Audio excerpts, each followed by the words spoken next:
foul. That was absolutely ridiculous. The Boston Bruins have won the Stanley Cup.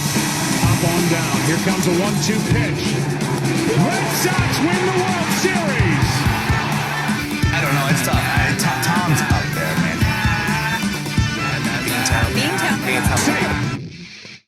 Michael, Watch. are you ready for some football?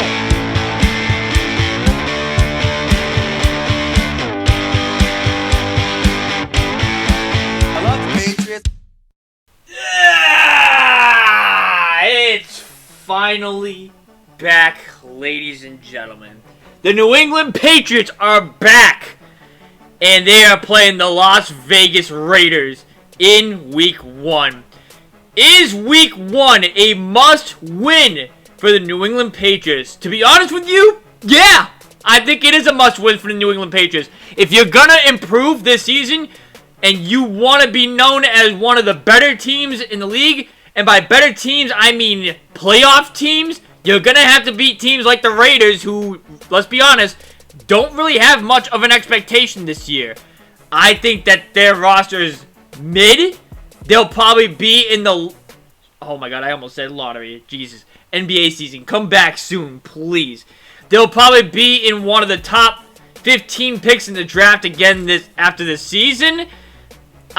You should win. You should win this game against the Las Vegas Raiders, and we will be in the building. As a matter of fact, fun fact for you guys, as you guys are watching this video right now, I will be at Gillette Stadium for this game.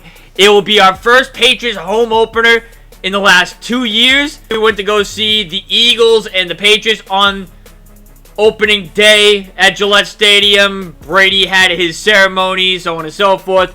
And this time around, we're going to be back for the home opener because I feel like this season for the Patriots is going to be a little bit more exciting. And by a little bit more exciting, I mean they could be potentially in a playoff spot this year. I will say that the Patriots are going to get at least 7 wins this year. They're going to get at least 7 wins. I think the most amount of wins they could get would be 10. Not saying that they're one of the better teams in the division yet, but I will say that they will be flirting with a playoff spot this year. You should have some growth this year. Drake May's going to his 2nd year. He's got a legitimate head coach in Mike Vrabel. He's got a good offensive coordinator in Josh McDaniels. He's got a wide receiver 1 in Stephon Diggs.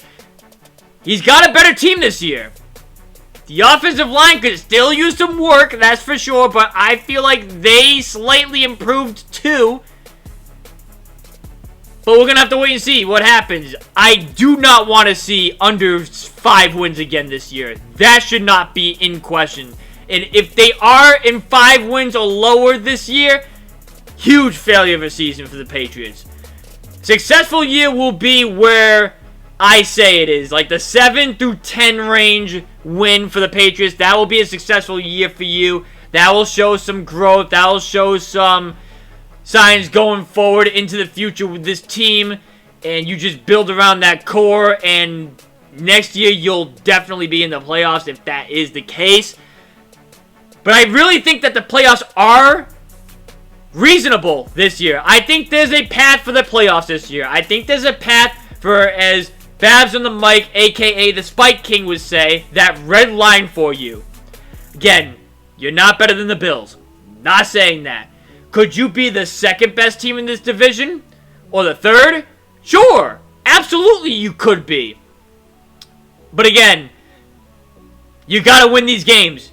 Against the Raiders, against teams that are going to be in like the top 15 in the draft next year and have 0 aspirations whatsoever. You got to beat these teams. That's just point blank period at the end of the day. Raiders, Carolina, Saints, Browns, sorry Mike, Titans, you got to win those games. You just have to win those games in order to give yourselves a legitimate shot at making the playoffs. Giants might be a little bit better this year, but like even them, I think you should still be able to beat them, but who knows? We're going to react to this video here. Is Week 1 a must-win for the New England Patriots? Again, My answer, yes. You gotta win in these type of games in order to consider yourself as middle of the pack, playoff caliber teams. Like, middle of the pack, playoff caliber teams. You gotta win these games to be looked at that sort of level. And again, it's a must win. Simple as that, really. It's a must win game. Leave a thumbs up if you guys enjoy these videos. Subscribe now if you guys new. You guys know what to do. Go check out our website. The link is in the description down below. If you guys want to be notified whenever we drop a video, hit that notification bell so you can be the first one to watch these videos. And without further ado, let's react to Felger, Mazz, and Murray. Patriots, they might be a middler, and you hope maybe a fringe playoff team. A force? I'm expecting the Patriots to be somewhat of a force in the NFL. That played in the headset. You should hear these two. Orchestra of grunts and moans over there. I'd say that next time we should turn the mics on early, but I don't think we want to get into that habit. I'm expecting the Patriots to be somewhat of a force in the NFL. Why are you grunting, Mazz? And if you're a force in the league, that means you're on the rise. That's a good sign. You need growth this year. Again, middle of the pack, fringe playoff team. That's the word I was looking for. Thank you, Mazz. Fringe playoff team where you're sniffing the playoffs or you just get in. That's reasonable. That is reasonable for the Patriots, in my opinion. You have that kind of year, successful year, next year, you should be a threat. Like a real legitimate threat in the postseason. You should be. I mean, the word force is what puts me over the edge. If he had said to be somewhat of a factor, okay, like I could see that. Sleeper. Be in the mix, potential spoiler, okay, I get what Mazz difficult is team saying for here. some teams to play, all of that. I could take all of that. Force? That's what I mean. So that's what I said by force is like you're going to be tough to beat. That's kind of crazy to say too. You'll probably not win, but it's not going to be easy like it has been the last few years. You get what I'm trying to say. By force this year, we're not saying that like you're going to be tough to beat. These games are going to be harder for teams to win as opposed to years past. That's what we mean by force. You're going to get good punches by this team. Again, they might not be the best team this year. They might not even be playoff team this year. But teams are not going to come in to Gillette Stadium or any game and say this is going to be a cakewalk like they were able to last year, the year before that. No, that's not going to be the case this year. I get what they're saying by force, but I also understand what Mazz is saying by that's the wrong word. Force. When we use the word force, that guy's a force. Force of nature. Like Scotty Scheffler is a force right now. Like I get what he's saying. You understand what I'm getting at? Force. This is the one that gets me and pushes me over the edge. Goes right up my ass. Like why does everybody have to go that far? You don't have to go that far. Yeah, they should be pretty good. They have an easy schedule, or they could really be a difficult team to play against. And I'll tell you what, the more I think about this, I think that's what they mean by force. Difficult team to play against. Is really an indictment on who? Gerard Mayo in last year. I think that people say, well, they were a 4-win team last year. Vegas, for example, having them at 8.5 wins, I think Vegas looks at their performance from last year and says, yeah, they were in 2 or 3 games they probably should have won, so it really was like a 6 or 7 win team. Now that Vrabel's here, we're going to put him at 8.5 because the coaching and the overall organization was so bad last year. I agree with this. It cost them games. I agree with beyond this. The talent. And so I think that they probably should have been like a 6 or 7 win team last year, but they weren't. Because the comment that really stuck in my head is the one where he says they picked 4th and they're favored in 11 games. Like, that is unprecedented. which I'd be willing to bet is probably true. But I they think really last year, favored as in bad 11 as they games? were, they kind of underachieved. Let me know what 11 games those are, if it's true, in the comment section down below. I'll do another video agreeing or disagreeing with them. 11 games they're favored? 11 seems high. I could see 10. I can give you the 10 right now. The Raiders, the Panthers, the Saints, the Titans, Browns, one of the Jets games, Giants, that's 7. Hang on. Maybe the Dolphins game here. Again, that depends on how Tua looks. That's 8. Falcons, I mean, maybe. See, even I'm having a hard time trying to find 10. But if you said to me Jets twice, I would be like, okay, I can get that, at least. I mean, Justin Fields there. I mean, Garrett Wilson's good, but, like, are they better than you? Maybe, but, like, I don't know. The Jets are the Jets at the end of the day. They're going to find ways to lose games. So if you want to say Patriots going to beat the Jets twice, then I wouldn't really argue you on that one. I wouldn't. So that would be, what, 9 right there?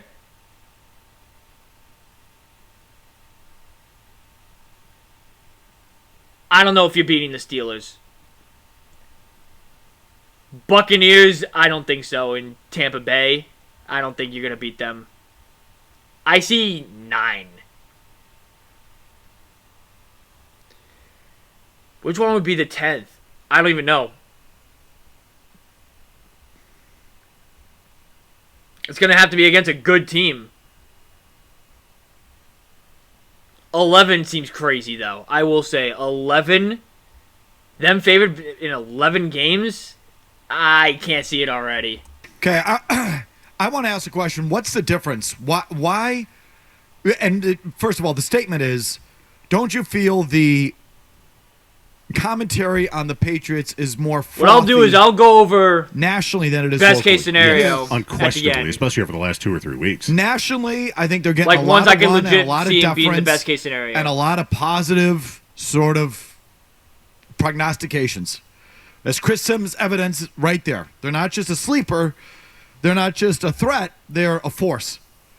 And we've heard that a lot from the national voices. Locally, it's decidedly mixed, if not even a little more negative than positive. I mean, we asked the people yesterday, who do they have, Drake May or Geno Smith? And it wasn't much better than 50-50.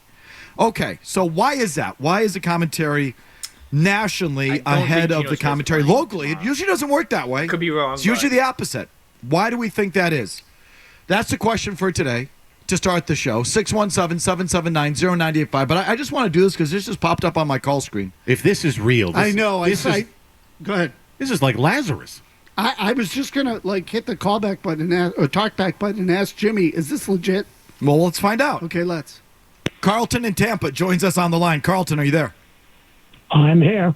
Carlton, good to hear from you. What is Bill Belichick's record without Tom Brady now? 8 games under 500 as head coach of the Cleveland Browns from 1991 through 1995. 8 games under 500 before Mo Lewis put Drew Bledsoe in the hospital and elevated Tom Brady as the starting quarterback of the New England I love Patriots. that they're roasting Bill 10 games Belichick. under 500 since Tom Brady. Oh, let's talk about that for a quick second. Oh my God, Bill Belichick has completely ruined his legacy. Oh my God, did you guys hear that? Bill Belichick will not let any Patriot scouts at NCU or UNC, I should say. Jesus Christ.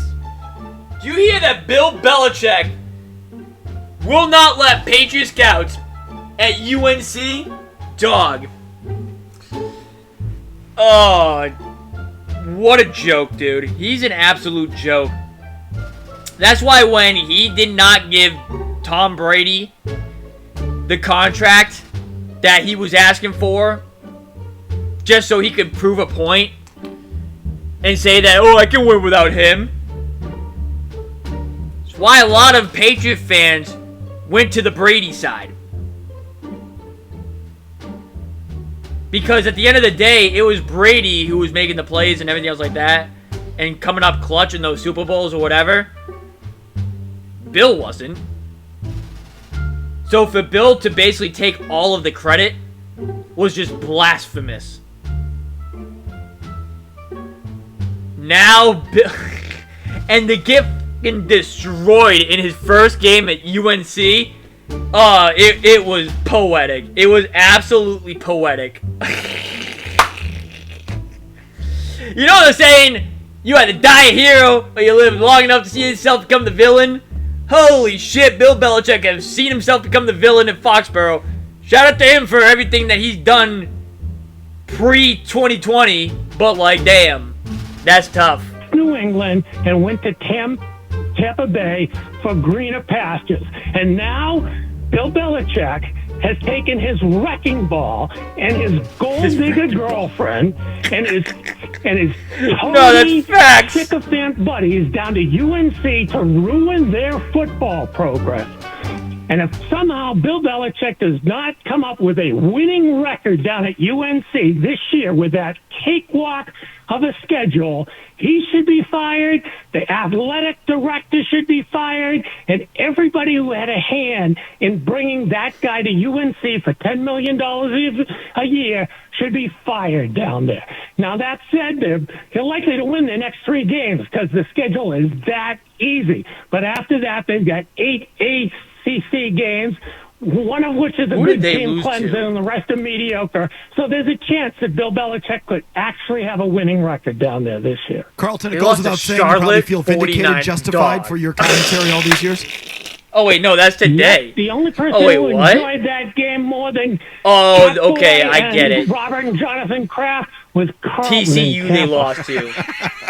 Oh, so they played Monday and they played today? We already hear from you. I'd like to give you the hour. That's why I was like, ooh, wait, How you feeling, what? Carl? That's why I was so confused. Yeah, no, I'm glad to hear you guys' voices again. And lost to TCU, we had the 1 year hiatus where Bill did nothing, and now Bill's back to his wretched self again as the most overrated head coach of a football program on the face of this earth. Okay, it's good to hear from you, man. Good to hear from you, Carlton. Hope All right, have a good show, guys. Hope to hear from you again soon, pal. It's keeping him alive. You know, I was just going to say, this is one thing that Bill Belichick has succeeded It's at. kept him alive. It's a reason to live. Yeah, that's insane. Absolutely. It's like he's been on his deathbed for years now. And that game on Sunday night was like a bolt of lightning that revitalized him. He jumped out of bed and ran down the street. Better than interferon or whatever they give to keep you alive. Wow, is that great? Oh, that is awesome. It's unbelievable. Oh, my gosh. It's like that movie with Robin Williams where they gave people the medication. They all came back to life. Like... This is awesome. Some more embarrassing news on Bill Belichick, by the way, which we'll get to later on in the program. Him banning New England scouts from Chapel Hill or going to the game the other night or whatever that story is. We'll get into that. They did go into it. Thank God. Why do you think, back to my question, why do you think the national commentary is ahead of the local commentary on the Patriots? So I think the biggest reason is Vrabel. Okay, they all love Vrabel. Vrabel's respected by the media, I think, really all across the country. Better than that what was they step had. number one. The other thing is, I think it's, you heard Sim say it there, where they were more aggressive than everybody in free agency. I think that's one, too, is people look at it and say they got some players, and they really haven't looked beyond that. The flash of the offseason was Vrabel and the free agent market, and that makes people's eyes light up. So they didn't spend a lot of time detailing what was going on in the practices, and maybe they're right not to. The league is different when it starts. I mean, they're getting the benefit of the doubt, and rightfully so. No game planning, none of that. So, you guys heard me say on videos last year, during the season, after the season, that they got one more year of tanking. That was last year. And I said on videos, I need them to be aggressive in free agency, and I need them to turn things around the next season. So far,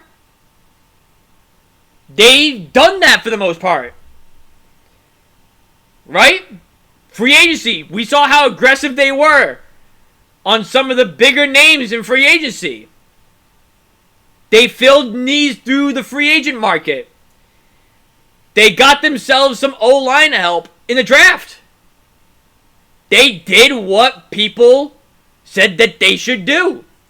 So now they're going to get the benefit of the doubt, and they're going to get some hype, as they should, rightfully so. Again, I think this team could be over 500. I see at most, again, I'll do it at the end of the video, but best case scenario for the Patriots is 10 wins. 10. I'll go as far as saying what 10 games those could be at the end of the video. I tried to do it there, but it's hard to do it as I'm trying to react to a video. I have to react to the video first, and then afterwards I can go look. But I'm telling you, 10. Everyone is sort of starting from ground zero, beginning tonight. And I think that they just haven't really delved into a lot of the negative stuff that happened in camp. My guess is they haven't followed it all that closely. Yeah. No, there's no way. Your optimism cannot be based on what you saw from them this month. That's the reason to actually be really dubious. And I think locally, more people, certainly the guys that cover the team, but that filters down to the people who listen to them and read them and watch them, realize that even Drake May didn't look all that good this August, I'm saying. And the offense is still hit or miss, and the offensive line still a real sort of work in progress. Oh, of course. And I think locally, maybe people came into it with that notion that they'll be back and here we go. And then they saw how it looked and said, oh, well, wait a minute, we got to dial that back.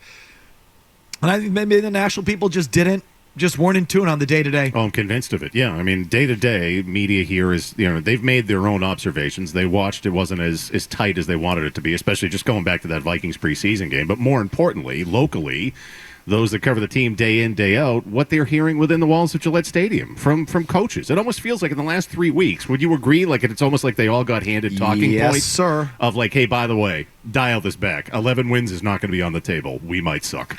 Yeah, internally, I think there was chatter about we don't have much here. After they, again, Mazz points to the Minnesota joint practice where they got their ass handed to them. But it was just at some point, Vrabel and the staff got to a point in training camp and said, oh, we don't really have a lot here. And I think that filtered through. So I think the national guys are behind on it. But who knows? Maybe we're wrong. Maybe there are maybe we're circumcised in the mosquito. We focus more on the ups and the downs, and you really can't look at much with there. Any team, you'd have teams that had fits and starts in August and things that didn't look good and holes coming out of training camp, and we just gloss over them because we're not following them every day, but we do follow this every day. So I just find that dichotomy interesting. It's just what we're going to start off with today as NFL football's back. Okay, we got the Eagles-Dallas tonight. Got another game tomorrow night, the Chiefs and Chargers in Brazil. We got the full slate of NFL action this weekend. So anything you want to talk about football-wise today is the day to do it. Did you have a thought here, Mazz? I was just going to say the gap between the local sentiment and the national sentiment really does make Sunday all that much more interesting. Like, what if they come out and play well? And let me tell you, what if Milton Williams is a force? Carlton Davis looks pretty good, and Drake May and the offense look respectable. And I'm not telling you this is what I think is going to happen. I'm just telling you, what if they were to win the game 27-13? Right. Something like that. Yeah, where it's definitive. Right. And they don't turn it over, and they play good defense. Yeah, here we go. Right. I'll feel the same way I felt after game 1 last year. Exactly. Here we go. Yeah, right. You got something here. Yeah, and if I get proven wrong in the very next week, then so be it. I think a good start's important. I think Sunday is borderline small M, small W must win. I think it's important they get off to that 2-2 start. I think that September is no worse than 2-2. Yeah. And when you look at that, week 2 at Miami, obviously a tough spot. Historically a tough spot. Even when they were good, that was a tough spot. Yeah. It's a tough spot for anyone. September in Miami, tough spot. I would not expect them to win that ball game. Right. 0-2 start, and now you got to win the next 2 to get to. Yeah, I think they got to win on Sunday, and they got to play, and that's the way it's got to be. And they've got to be ahead of the chains, so to speak, Mazz, from the jump. Yeah, right. Agreed. In more ways than one. And that's what I want. Yeah. I want them to be. You got to be 2-2 I want this them month. to be at level all season long. I don't have grand expectations. I have 9 wins, but that means they're a 500 ball club. If this were a 16-game schedule, it would be an easy 8-8. I can't do that He's got anymore. 9-8. Okay. So He's got them at 9-8 this year? All right. I'm not Shit. getting too far behind the chains, so to speak. Win week 1, then you can play with Miami. You can split the next 2. You can come out 2-2, and now you've got a base. And that's, to me, that's the early path for this team. A loss on Sunday, then a loss in Miami. Now you're fighting from behind, and I don't know if they got that in them. No, Right, and at then that Greg point- Bedard might be right. 0-5 might be in play. All right. So here we go. All right. I'm going to do the best case scenario for the Patriots. Games that, again, I said 10 wins at most. Here's the 10 wins that I could see that the Patriots would win. Week 1. This is going to be a hot take, I feel like. But I could see them beating Pittsburgh. Again, I don't really know how much Aaron Rodgers has left in the tank. I really don't. Last couple of years, he was injured. Last year, he really didn't look so great. You might be able to squeeze away that game. And I don't know if Pittsburgh's defense is better or worse. They probably are a little bit better, but I could see you winning that game if Gonzalez is back. If he's not back, then it might be a little bit tougher to win that game. But that's a game I could see them winning. Might be a hot take, but whatever. Carolina, you should win that game. You're not winning in Buffalo. New Orleans, you should win. Tennessee, you should win. Sorry, Mike, but Cleveland Browns should be a Patriot win. I can see them beating Atlanta. Tampa Bay and Tampa, I don't know. I don't think so.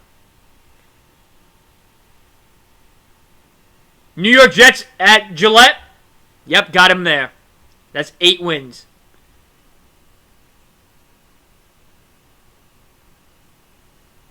New York Giants would be 9. And then the Miami Dolphins at home in the last week would be 10. I gave them the split on the Jets. But let's just say they don't win against Pittsburgh. All right, cool. If you want to say that's a hot take, sure, fine, I'll give it to you.